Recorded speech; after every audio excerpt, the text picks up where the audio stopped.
Hi, Joe and Jen. Thank you for joining me on Renna's Corner Conversations.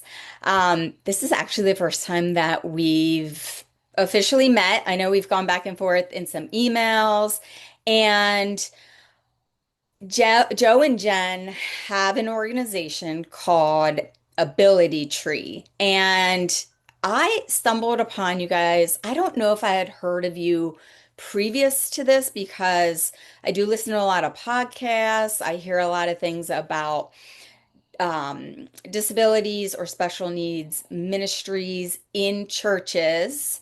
And I know of a local church that is utilizing your organization. You'll have to tell us more about it because I'm not 100% sure how it all started, the specifics of everything. But yeah, there's a local church that I heard was starting this. I'm not sure what they're calling it, but like a special needs ministry. And our church, which is a different church, just started one as well. So I'm always so interested in this because we're very active in our church. I work at our church, and it's really important to me that Renna has a safe place that she can go. So I would love for you to tell us a little bit more about your story, about what you do, and really anything that you want to share. So go. Awesome. Awesome. Thank you. Thank you, Brenda. Thanks for having us on. It's a pleasure to be on Renna's Corner. And yeah, I'm at the office, Jen is at home, and so there may be a few distractions, which is what happens with families like ours. But Right? Real life. yeah, taking back 25 years, we're actually in school in Pennsylvania, went back to school in our late 20s for pastoral ministry to pursue pastoral ministry. And that same week, Micah was born. So we had a 2 year old, our oldest daughter, Hannah, and then Micah was born. And I started school full time, started working 2 part-time jobs. Jen was the primary caregiver for our 2.5 year old and newborn, and everything seemed fine at birth. And it was Micah's 9 month old checkup. We were told by his pediatrician, um, he's rummaging through the fridge right now, but that there were developmental delays and encouraged us to get into early intervention, which I'm sure, if you're listening to this, you have a child with special needs or who's developmentally delayed. Early intervention is a huge resource for, OT, PT, speech. Um, if you're a Christian and saying, I'm just praying for my child, that's great. Keep praying for him, but it's not a lack of faith to utilize the resources God's given you. So if it wasn't for physical therapy, I don't know when Micah would have walked. He walked when he was 4. Go back a little before that, he had a seizure when he was 2.5, had to be taken by ambulance to the hospital, almost lost him in the ambulance. And then they sedated him to stop the seizure, only let one of us stay at the hospital that night. Jen, who was pregnant with our third child, stayed on a hospital cot. I went back to our college apartment. We were still in school and just said, God, what's going on? Like we had sold half our possessions, sold our house, moved into family housing to pursue God's call on our life, and just didn't know, why God would allow this. Kind of had a pity party, with God, and he reminded me, just really felt like it wasn't like a lightning strike, but it was, I'm in control, and reminded me that all children are a reward from him, Psalm 127:3, and that Micah was a gift and he had a purpose and a plan. And it didn't like, it eased it a little, but we were still walking on eggshells. Like, when's the next seizure going to happen? And we simply just, loved Micah and got to know him. Most families like ours are brought into the disability world overnight. There's no prior experience or training, and Yep. it's on the job training. So just loving your child, getting to know them. He was a lot different than our oldest daughter, and he's a lot different than our youngest daughter. But that's how every family is. Each child's unique. And but that started our journey. And again, we just loved them and got to know them. Finished school, pastored for about 5 years in New Jersey, and during that time, we had because we were on staff, we had families of children with disabilities, Down syndrome, adults with physical disabilities. We had youth who were visually impaired, just kind of looking to us for support because we had a child with disability. We were on staff.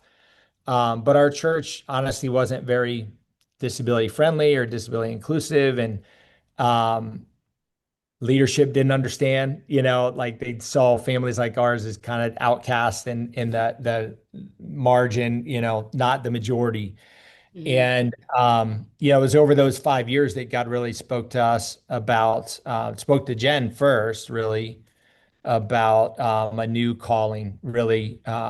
And Micah was kind of that avenue that God used to call us to come alongside other families like our own. So we stepped down from our ministry position and started traveling around, sharing our story and helping equip churches to better include individuals and families like ours. And we started Ability Tree. We founded Ability Tree. We wanted to focus on abilities because everybody has abilities, and my wife loves trees, and also the symbolism of just the change in seasons that we go through as families. And when you have a newborn or a 2-year old, it's a different season than a teenager and then an adult. Mike is 25 now, so he's in a different season. We have a caregiver that just got approved to work 40 hours a week with him, so um because he's never leaving the nest, and we still, we work, and he wants his own life too. He doesn't want to always be with mom and dad. So it's a different season now.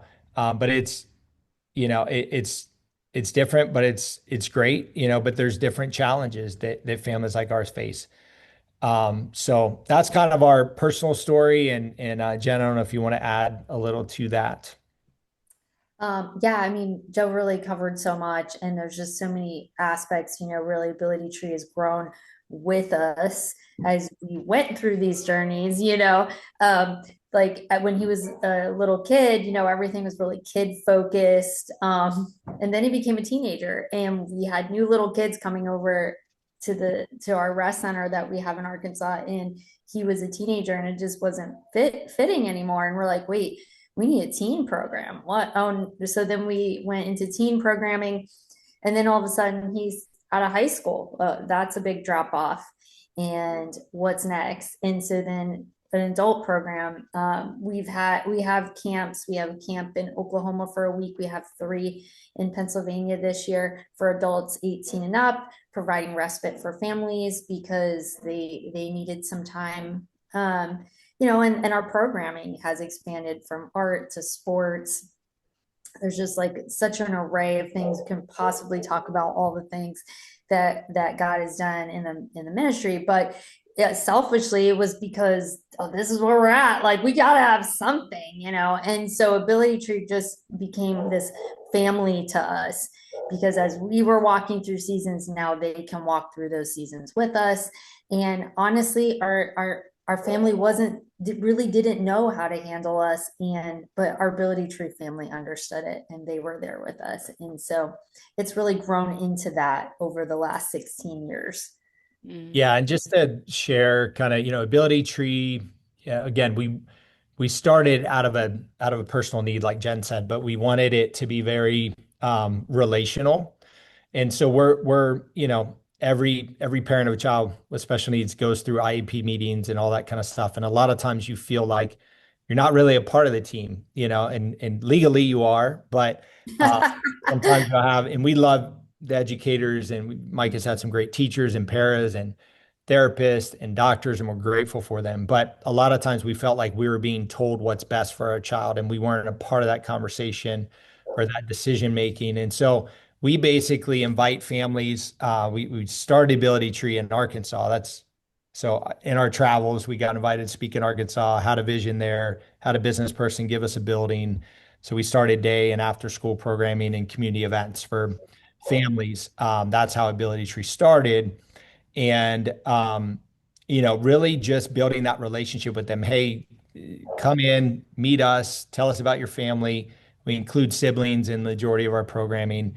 and we're going to just come alongside you. We're not going to tell you what's best for you. We're going to help just walk along this journey with you, provide respite, provide after school programming, provide, accessible opportunities through art and sports and things like that.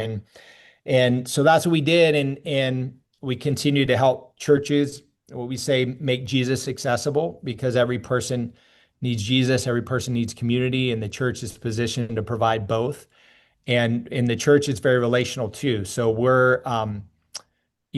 start with the leadership. We start at the top, because if the pastor, the leadership's not on board, it's not going to go anywhere.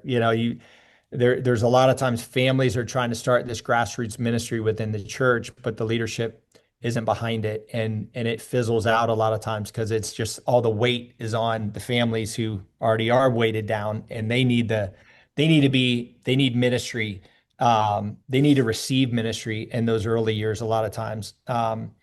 And so we start with building that relationship with leadership, casting that vision. It's not really about starting a new ministry. It's more about adapting and modifying your existing ministries so that kids, teens, and adults can access Jesus and experience community. So we start with that pastor and staff training. Then we help them develop a one-to-one program, which is, buddies for kids, friends for teens, mentors for adults. And it's not just about, it's different than the school. So it's not about meeting IEP goals. It's about relationship and introducing them to Jesus and adaptive discipleship. How can we, again, include kids, teens, and adults? And a lot of times, inclusion is based on the individual. So, if they're able to be included in the mainstream kid min, awesome. If they need a one-to-one buddy to help them, if they need to go in and out, they need to utilize a sensory room part of the time. It's just helping them to just build that relationship with that individual, and the student really sets that level of inclusion. But it's creating that culture, like, hey, this is a place where people with and without disability are welcome and are included, and can serve, utilize the gifts that God's given them. We've all been given a gift for the common good, is what scripture says. So that's kind of the relationship. We met Life Church Lehigh Valley at the ARC conference, which is the Association of Related Churches, at a conference that we go to. We're ARC resource partner. And Pastor Randy and Maribel Landis were the ones we originally met. Their daughter Olivia, their adult daughter Olivia, has Down syndrome, and she started coming to our ability camp in Pennsylvania. And she's a hoot. She is, if you know Olivia, I've met like, her. Yeah. yeah, she's awesome. She was like, just jumped right in full force, and that led to that conversation. Pastor Randy and Maribel were, after founding the church, I think pastoring there 35 years, they handed it off to Pastor John and Andrea Schwartz as the new lead pastors. And John and Andrea's heart was like, hey, we want to be a disability inclusive church. We want to make sure that people with disabilities are welcome here, their families are welcome. And so they had us come in. We did pastor and staff training. And a lot of times the way we work is, if a church has, typically they'll meet once a week, once a month, where all of their staff will meet together. And we say, hey, just Zoom us in, or if you want us on site, we just ask, you just cover our travel and accommodation. That's it. And we'll be on site. We'll do that pastor and staff training. And then we train for Life Church. We ended up training 150 of their Dream Team volunteers. And then they did a push in that Sunday service. And then we continue. It's not just the weekend, it's a process. And we go at the church's pace. So we give them kind of a plan of action, which is typically like 4 phases, where they go through a variety of training. It's kind of like a funnel. We start, wide at the top, where it's Disability 101, where everybody, on the team needs to know, hey, what's the goal here? What's the vision here? From the parking attendants to the welcome team to the greeters to, Sunday school teachers, um, safety team, security team, everybody knows what's going on. And then when we narrow it down more down to like one-to-one coordinator, buddies, behavior, you know, adaptive curriculum, all that kind of stuff. You don't need your safety team involved in all of that, but everybody's just on the same page. And so that's really how our we call it our consulting branch, but it's really equipping the church through training and resources, and so that we can make Jesus accessible. And it's a relationship. So we don't send them an invoice. It's a partnership. So if it's a missions giving church, we just ask that they support the ministry because we are a nonprofit 501c3 organization. And so that's kind of how we operate. And it's been a joy to work with Life Church, and they're helping us this year to start a third week of camp at Refreshing Mountain in Stevens, Pennsylvania. And they're sending a missions team to serve as counselors. And so that's going to be a blast. But anyways, that's a little more about how we work with the church. And Yeah. Jen, did you want to add anything to that or? No, I think you're good. You're totally good. So I actually I'm on Life Church's text message, whatever. And I Okay. did get a text and it said something about volunteering at that camp. And I was like, "Oh, what is this?"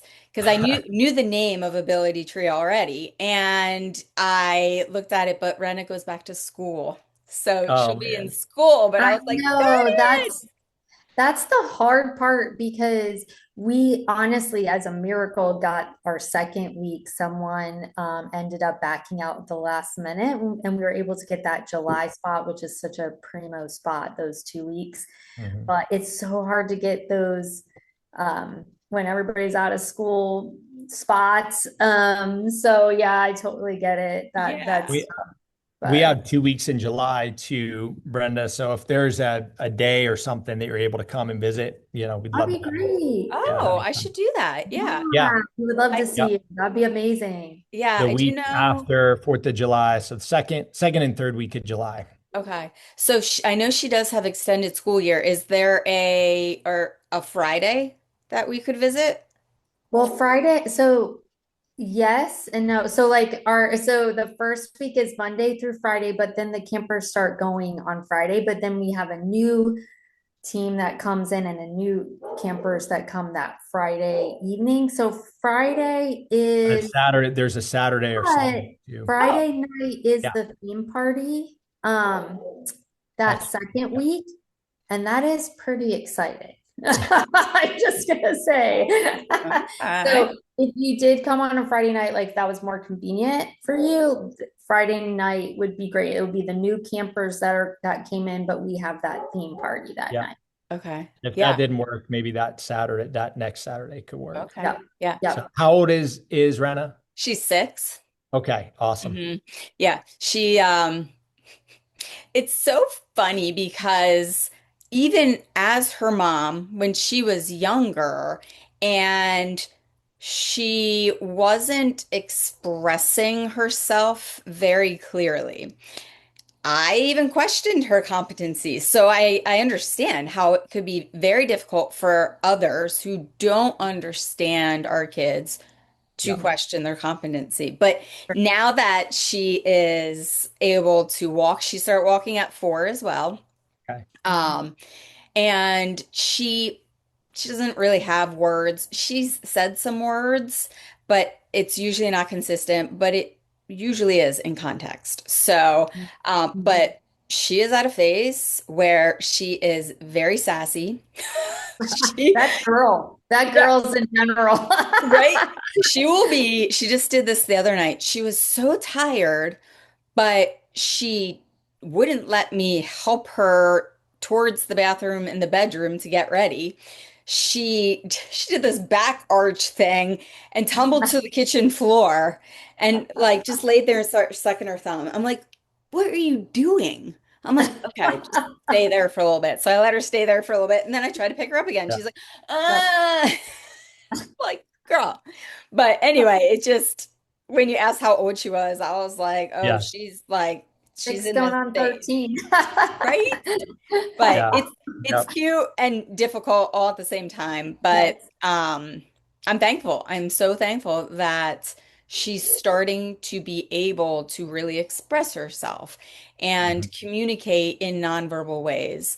Um, but yeah, I would love to check out that camp. That sounds amazing. And I've never went to a camp, but I've always wanted to send her somewhere because I thought it would just be amazing. But then I thought it would never happen. And I feel like that happens a lot. We Yeah. have these ideas or these dreams, and then it's kind of like our world comes crumbling down, and Renna's never going to be able to do that. Renna's never going to be able to do that. She can't do that. She can't do that. She needs help. She can't be independent. She's never going to be able to do these things. But I think it's just more you just the perspective. Like, okay, maybe she won't go to a typical camp because she needs more support than maybe they can offer. But there are other camps that she can go to.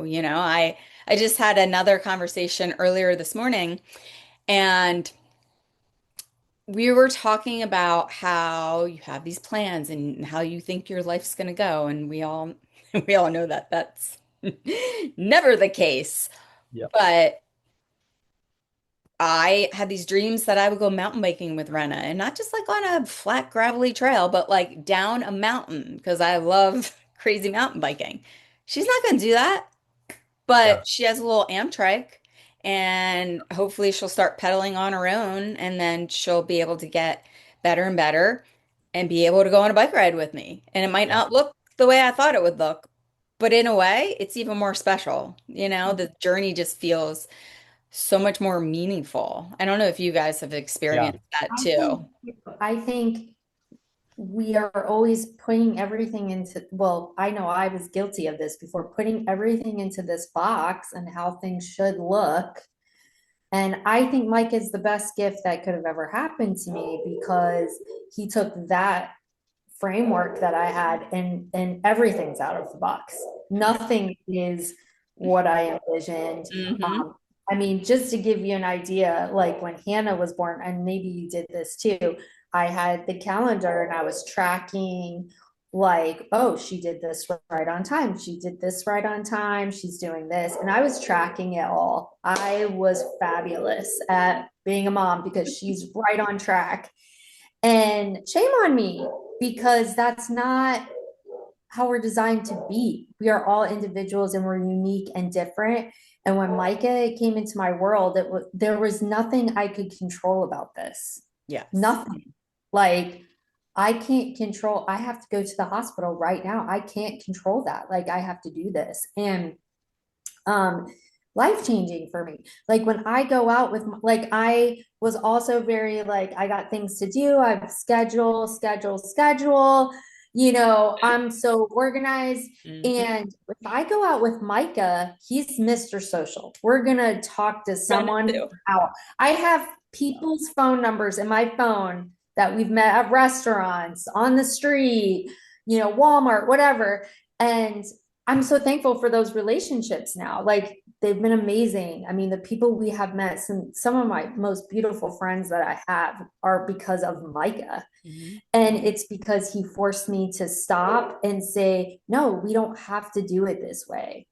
And you know what? His way is actually better, in my opinion. Talking to people and caring about people and taking time for people should always be my focus, but it wasn't. And I didn't even know it wasn't Yeah. my focus. And in that way, like, I mean, now we're always thinking out of the box, I feel like, but I'm so grateful for that. And I think we should. And you probably experienced that as a mom, like, wow, I didn't think about it like this, but actually, like you just said, like, what's wrong with this way though? There's nothing wrong with that way, Hmm. right? Yeah. So Yeah. We've definitely over 25 years, we've our perspective on disabilities changed, and we wrote a book a couple of years ago, Life with Micah. Um, and we talk about, there is a feeling of loss because you do have dreams for your children. Like I grew up playing organized sports, and you have dreams your child's gonna, pass on the family name and walk down the aisle and be a professional sports athlete or whatever, whatever your dream is.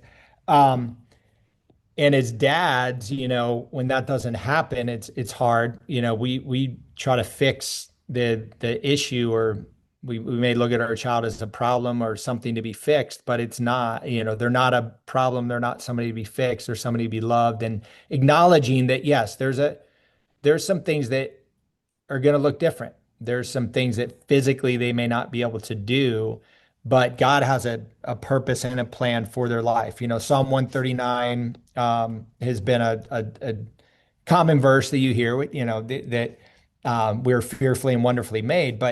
But when the neurologist came back and told us that there are abnormalities in Micah's brain and they didn't know what he'd be like, and we had to go back to the Word of God, to Scripture that says that God knew him before he formed him in his mother's womb, and that all of his days were laid out, that he was fearfully and wonderfully made. So God had a purpose and a plan through that. So it's saying, okay, God, what is your purpose and plan for Micah's life? Not it's not our purpose and plan, like you said. It's what is God's purpose and plan. So there's a feeling of loss, but then when you realize that your child is a gift from God and has a purpose, then it changes, your whole life. We wouldn't, Ability Tree wouldn't exist. We've connected with thousands of families over the last 16 years.